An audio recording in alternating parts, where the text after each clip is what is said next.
भिखारी अनोखी कहानी।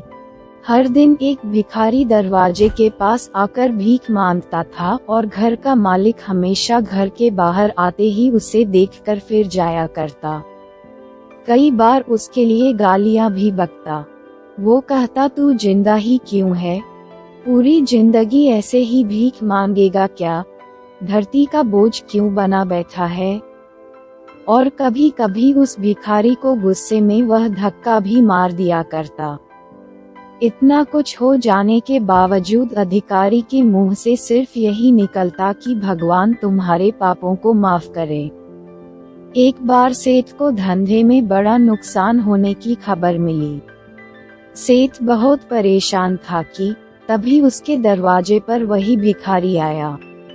गुस्से में अपना आपा खोते हुए सेठ ने उस भिखारी को पत्थर दे मारा।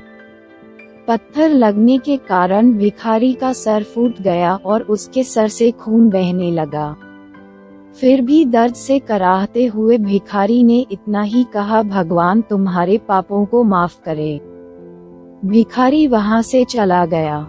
सेठ सोच में पड़ गया कि भिखारी को पत्थर मारा, फिर भी उसने सिर्फ प्रार्थना की। सेठ का गुस्सा शांत हुआ। सेठ का मन शांत हुआ।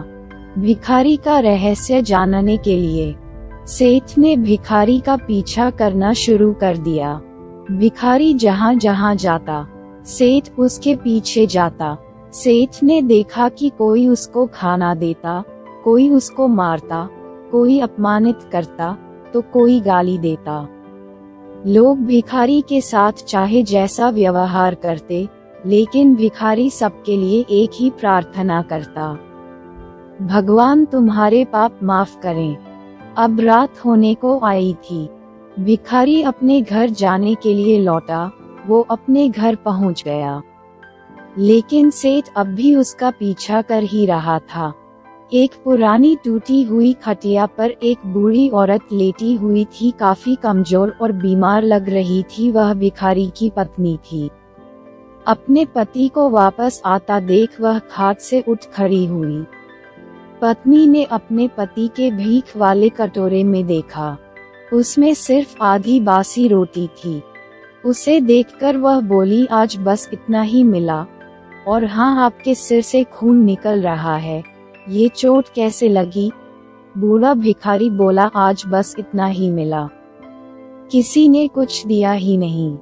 सब ने गालियां दी और एक ने पत्थर भी फेंका, इसीलिए मेरा सर फट गया।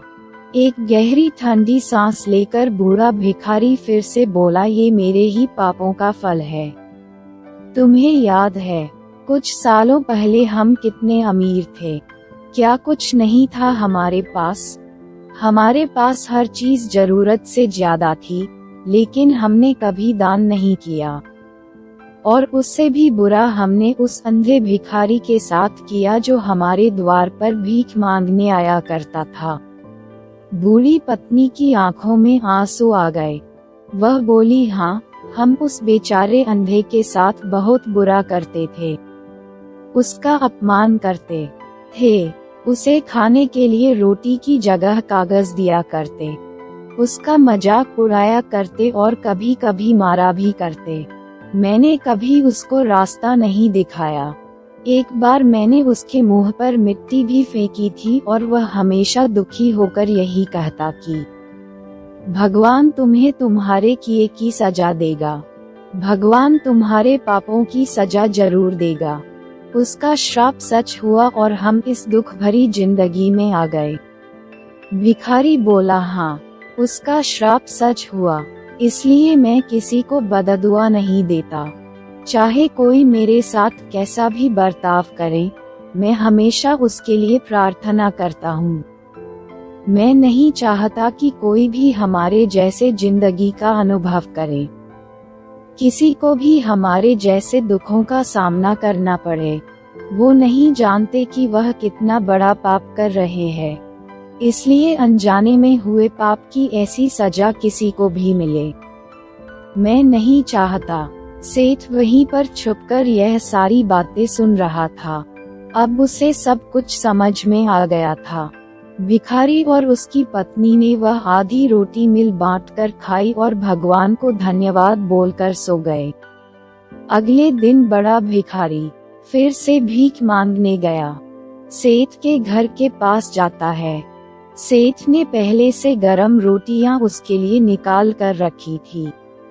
उसे देते हुए सेठ विनम्रता से बोला, माफ कर दीजिए बाबा, मुझसे बहुत बड़ी गलती हो गई। बूढ़ा भिखारी बोला, भगवान तेरा भला करे। इतना कहकर वह आगे निकल गया।